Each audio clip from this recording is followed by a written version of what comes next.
Halo sahabat Spendiwa, selamat siang. Kembali lagi di podcast SMP Negeri 1 Wonoayu. Bahagia melihat gaya adik, melihat gayanya buatku tawa terpingkal. Perkenalkan, nama saya Cantika Anak Cantik dari SMP Negeri 1 Wonoayu yang terkenal. Kembali lagi di podcast SMP Negeri 1 Wonoayu bersama saya selaku host podcast pada siang ini. Nah, pada podcast kali ini, kita kedatangan sosok yang sangat luar biasa dan bisa memberikan motivasi yang bermanfaat bagi kita semua. Kalian tahu nggak beliau itu siapa? Beliau adalah seseorang yang sangat cantik, mengagumkan, dan pekerja keras tentunya. Dari beliau, kita akan belajar banyak tentang kewirausahaan. Langsung aja kita mengenal beliau lebih dalam lagi. Selamat siang, Ibu Owner. Halo, selamat siang Mbak Cantika. Iya. Siapa sih nama panjang dari Ibu Owner? Nama panjangnya Pratisia Kurniawati, tapi lebih sering dipanggilnya Nia. Ibu Nia. Oke. Ngomong-ngomong, bagaimana kabarnya sekarang? Alhamdulillah kabarnya luar biasa baik sekali. Alhamdulillah.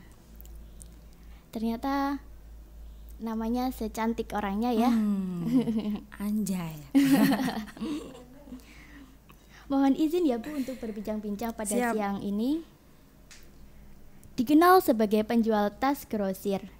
Bagaimana sih latar belakang atau alasan memutuskan menjual grosir tas ini? Saya terlahir dari anak yang dibilang kaya enggak, dibilang kurang juga enggak.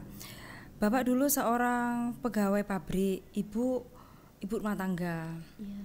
Karena bapak kepingin melihat anaknya sukses, akhirnya bapak memutuskan untuk mengkuliahkan anaknya. Masa kuliah itu 4 tahun, persis di 4 tahun itu bapak pensiun. Jadi semakin menjadi semangatku untuk menyelesaikan kuliah tepat waktu. Akhirnya dipilihlah untuk pilihan teknik industri. Karena dimana aku kepingin membahagiakan orang tua, bisa nanti kehidupan setelah bapak pensiun aku bisa bantu-bantu. Akhirnya dulu ketika lulus kuliah sambil jualan di bis kota. Jualan apa pertamanya? Dulu aku coba jualan baju. Karena kurangnya teknik marketing dalam bidang usaha, jadi usahanya gampang sekali gulung tikar. Total usaha yang gagal dulu ada 9 kali. Wow, banyak sekali. Iya, yang pertama itu aku jualan kaos. Kaos itu dulu aku jualan di dalam bis kota. Jadi agak susah juga sih, karena kan kita nggak tahu penumpang bis kota ini postur tubuhnya kayak gimana, ukuran SK, MK, LK, XLK kan nggak tahu.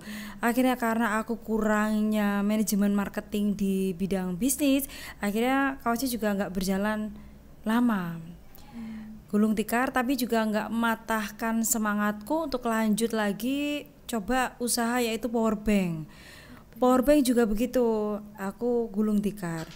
Jualan sepatu juga pernah, sampai akhirnya goalsnya ini aku coba jualan tas wanita. Dimana dulu tas wanita aku sudah nggak jualan di bis kota, tapi jualan di pasar. Jadi alas terpal gitu. Aku jualan itu karena banyaknya kegagalan yang pernah aku alamin, sehingga aku sedikit demi sedikit mempelajari ilmu tentang wirausaha, bagaimana cara komunikasi sama orang, bagaimana kita caranya menawarkan produk yang lagi kita jual sehingga orang itu lebih tertarik sama produk kita. Terus kemarin-kemarin aku juga pernah beli produk ke seseorang. Itu juga aku belajar dari situ. Apabila dia pelayanannya kurang bagus, itu juga bikin aku nggak kembali ke mereka. Jadi itu aku aplikasikan ke usahaku yang sekarang. Jadi aku nggak boleh egois terhadap customerku, karena gimana customer adalah raja. Seperti itu. Oh, jadi berarti dimulai dari nol banget ya? Dimulai dari nol banget, aku yang nggak tahu apa-apa sehingga harus memaksakan diri untuk mengetahui secara lebih luas apa itu teknik bisnis. Dan pasti juga planningnya banyak sih. Kita nggak hanya mempersiapkan planning A. Planning A itu semisal kayak contoh, oke, kita hanya promosi sendiri lewat ini cukup, ternyata kurang. Oke, ternyata kita harus endorse nih ke artis atau ke selebgram, itu ternyata juga kurang maksimal. Kenapa? Karena kita kalau hanya endorse tapi manajemen bisnisnya kita itu enggak diperbaiki, dalam arti pelayanan admin, terus proses pengirimannya itu enggak kita perbaiki, mustahil kita juga akan dapat pelanggan yang banyak. Seperti itu. Jadi harus profesional, harus baik, betul, harus menghormati pelanggan. Betul. Kalau untuk trik mengenalkan grosir tas gempol ini ke masyarakat itu kayak gimana? Dulu aku memperkenalkan bisnis grosir tas gempol dengan cara ke masyarakat terdekat dulu. Masyarakat terdekat. Ya, masyarakat terdekat kayak contohnya tetangga atau teman. Karena kepengen luasnya itu, jadi aku memperbaiki aspek usahaku sendiri dari mulai admin harus diupayakan harus fast respon, kemudian apapun pertanyaan pelanggan itu kita juga harus menguasai, karena nggak semua pelanggan itu tahu soal bisnis kita. Kadang ada pertanyaan yang kurang bisa dipahami, tapi kita sebagai admin juga harus profesional untuk menjawab pertanyaan tersebut sehingga pelanggan itu malah jadi nyaman dan tertarik. order. Betul. Sama halnya seperti contoh ongkos kirim juga. Kalau kita hanya melulu dipakainya hanya untuk 1-2 ekspedisi, kasihan pelanggan jauh yang rumahnya di Papua. Akhirnya kan mereka nggak akan order karena dirasa ongkirnya terlalu mahal. Jadi kita persiapkan dulu untuk banyak ekspedisi yang untuk menjangkau harga terjangkau ongkirnya untuk ke alamat mereka. Seperti itu. Jadi harus dimulai dari teman dekat, iya, dulu, betul, baru teman dekat. mulai meluas gitu. Betul. Untuk sosial media nih, Instagram grosir tas gempol itu kan tersusun sangat rapih dan enak dipandang mata. Apakah ada tim sosial medianya sendiri? Apakah ada SOP sendiri dari Ibu? Dan bagaimana cara Ibu memanajemen tim sosial media agar branding tas grosir tas gempol ini dilirik oleh masyarakat? Oke, kalau untuk sosmed itu sangat penting sekali, apalagi sekarang itu kan lagi happening reels. Jadi kalau kita menyajikan reels itu yang sangat bisa menarik hati pembeli, nanti pembeli juga akan order. Contohnya begini, kita kan mainnya di grosir juga, jadi kita lebih sering-sering mengabadikan momen ketika grosiran datang, kita abadikan momen. Kalau bisa dibikin sinematik atau apa, kita langsung up ke Instagram. Untuk admin sosmednya sendiri itu biasanya juga saya sendiri, tapi saya juga ada adminnya sendiri. Selain video, kita juga akan menyajikan foto, dan foto itu diusahakan backgroundnya nggak berubah, jadi biar lebih berkarakter. Oh, karakter seperti ini nih punya grosir tas gempol. Seperti itu. Jadi jadi keren sekali. Iya, jadi nggak bisa asal-asalan. Memang kita foto terus diupload gitu, malah kesannya nggak ada karakter di pelanggan. Tapi kalau kita punya karakter, oh kalau pakai background ini, pakai ini pasti punyanya grosir tas gempol. Iya, tadi juga saya sempat ngeliat IG-nya, bagus-bagus ternyata tasnya. Saya ada kepingin belinya. Oh ya Bu, bagaimana cara memunculkan ide-ide terbaru untuk model pembuatan tas? Kadang-kadang kita tuh lihat di platform lain seperti TikTok atau di Shopee gitu, apa tas yang lagi happening. Kalau tas ini lagi happening, bisa menarik banyak pembeli, langsung kita produksi. Produksi. Iya, jadi saya selaku pemilik usaha itu nggak boleh tutup mata untuk mengenal lebih luas produk-produk yang lagi happening. Jadi saya juga nggak boleh egois, oh produk ini aku nggak suka, aku nggak usah produksi deh kayaknya. Itu sangat tidak boleh untuk pengusaha. Jadi kita mainnya ke lebih tren yang lagi happening apa sih, kita langsung proses. Jadi semua tren-tren itu pasti diproses langsung pasti, tasnya. iya. Keren. Jadi bisa kita beli di grosir tas gempol betul sesuai sekali. tren sekarang ini. Betul. Bagaimana cara penjualan tas grosir gempol mempertahankan eksistensinya di tengah moraknya penjualan tas dengan harga yang fantastis ataupun miring? Oke, karena kebetulan grosir tas gempol ini kan produksi sendiri, jadi harganya udah pasti murah. Cuma kan kadang-kadang pembeli ini tergiur sama konten-konten yang menurut mereka lebih tertarik untuk membeli tanpa melihat harga. Jadi di sini saya lebih menekankan untuk media promosi juga harus lebih dibagusin lagi. Dengan cara kita aktif bersosial media, kita tahu algoritmanya TikTok itu mainnya yang seperti apa, sehingga kita ketika posting di TikTok itu dengan keranjang kuning itu akan bikin pelanggan itu lebih match sama produknya kita. Ditambah lagi live juga, live streaming itu juga mempengaruhi penjualan. Kalau si host live-nya itu bisa kasih nyaman sama pelanggan, pertanyaan semuanya dijawab, keraguan pelanggan soal produk, apakah produk ini nanti bagus ya sampai rumah itu terjawab sama host live.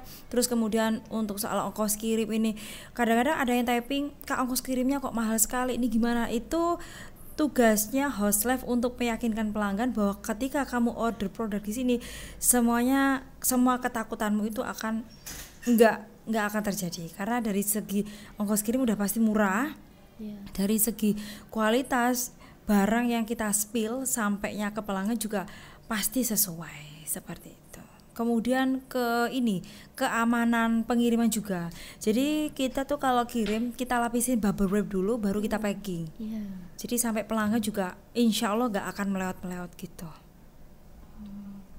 Jadi sangat melindungi agar tasnya itu enggak melewat, rusak, nggak cacat. Kalau semisal ada yang sampai terus melewat gitu, gimana tindakan Ibu Owner? Insya Allah selama ini belum ada keluhan seperti itu, karena packingnya benar-benar bubble wrapnya banyak. Cuma kalau jualan di TikTok itu memang kita perangnya sama returannya banyak sekali. Kadang-kadang pembeli itu cuma iseng order, ternyata ketika Pak kurirnya kirim barang malah dikembalikan. Jadi banyak yang seperti itu. Banyak sekali. Emang sudah trennya jualan online itu begitu, tapi nggak boleh bikin kita tuh patah semangat untuk tetap terus jualan. Kalau dikatakan rugi iya, karena pembeli itu kadang-kadang mengembalikan barang udah kondisi dompetnya ini udah melewat, packingnya sudah kebuka. Kita kalau marah sama pelanggan juga nggak bisa. Seperti itu. Jadi live di aplikasi seperti TikTok, Instagram itu pasti ada, Shopee, Tokopedia itu ada semua. Ada. Tokopedia belum, cuma jalan Shopee sama TikTok aja. Sama Instagram. Instagram itu untuk wadah posting-postingan. Kalau TikTok untuk wadah jadi pembeli tuh nggak perlu repot-repot WA ke admin, tinggal langsung klik keranjang kuning, langsung kita menuju ke produknya. Seperti itu. Sama halnya seperti Shopee juga begitu. Iya. Ketika berwirausaha pasti ada fase bosan dan menyerah. Bagaimana sih tips dari Ibu untuk anak-anak SMP Negeri 1 Wonoayu agar tetap membangkitkan semangat dalam berwirausaha? Kalau bosan iya pernah, kalau capek iya, aduh pusing soalnya ya. Cuma kan kembali lagi ke awal, dulu saya tuh lulus kuliah sampai lulus SMA sampai lulus kuliah nggak pernah kerja dimanapun. Semua job fair sudah saya datengin, bawa lamaran tanpa nama perusahaan sampai job fair. Aku lihat kira-kira kalau perusahaan ini spesifikasinya aku banget, ya sudah aku lamar. Pernah seperti itu? Pernah melamar? Pernah. Memang begitu. Yang namanya juga ikhtiar, orang ikhtiar ya. Ngelamar via online, email, nggak bisa, gagal, nggak ada yang manggil. Akhirnya pernah datang ke job fair gitu, aku bawa lamaran kosong nama perusahaan tinggal ditulis di tempat itu. Tapi juga saya harus melihat karena saya lulusan teknik industri juga. Ketika perusahaan ini mencari lulusan teknik industri, langsung saya lamar. nggak ada perusahaan yang mau melamar saya. Jadi kalau disuruh menyerah sekarang itu lebih ke oh aku nggak boleh menyerah karena dulu aku begini, kalau sekarang aku menyerah kasihan nanti orang-orang yang sudah bekerja sama saya. Gitu. Jadi untuk motivasi buat kita buat anak-anak SMP Negeri 1 Wonoayu itu apa? Jadi kalau kita lagi berikhtiar cari pekerjaan itu jangan sampai nyerah. Misal kita lagi cari pekerjaan 1, 2 kali, 3 kali, 4 kali, 5 kali sudah kayaknya nggak kepanggil. Aduh, jangan pernah menilai kalau diri kita itu benar-benar gagal untuk mencapai sukses. Lihat aku melamar di semua perusahaan, dari perusahaan dalam negeri sampai luar kota itu semuanya sudah tak lewatin semua, nggak ada yang mau menerima aku. Akhirnya aku coba jualan kaos, mungkin bisa ini ikhtiar coba di jalan ini, ternyata juga gagal. Total kegagalan sampai 9 kali. Sampai akhirnya jalan di tas ini menemukan sedikit pembelajaran, oh ternyata seperti ini di dunia bisnis itu. Apalagi kita kalau terjun di dunia bisnis itu nggak boleh punya kayak mental lembek. Ketika kita dihujat sama sebelah, sama orang lain atau sama siapa, mental sudah down itu udah mending jangan jadi pengusaha. Jadi pengusaha itu benar-benar mentalnya harus kebentuk dan usahakan mindsetnya diubah. Oh ini kamu lagi menghujat aku, berarti kamu lagi kasih aku motivasi untuk jadi yang lebih baik. Kadang-kadang hinaan itu harus dibalas dengan cara prestasi. Seperti itu. Jadi nggak boleh pantang menyerah. Nggak boleh pantang menyerah, harus tetap semangat. Segala ikhtiar tetap harus dijalankan. Meskipun udah jatuh, meskipun sudah jatuh tetap harus bangkit. Seperti itu. Oke, ternyata kita sudah di penghujung podcast inspiratif siang ini. Saya selaku host podcast dan bintang tamu pamit undur diri.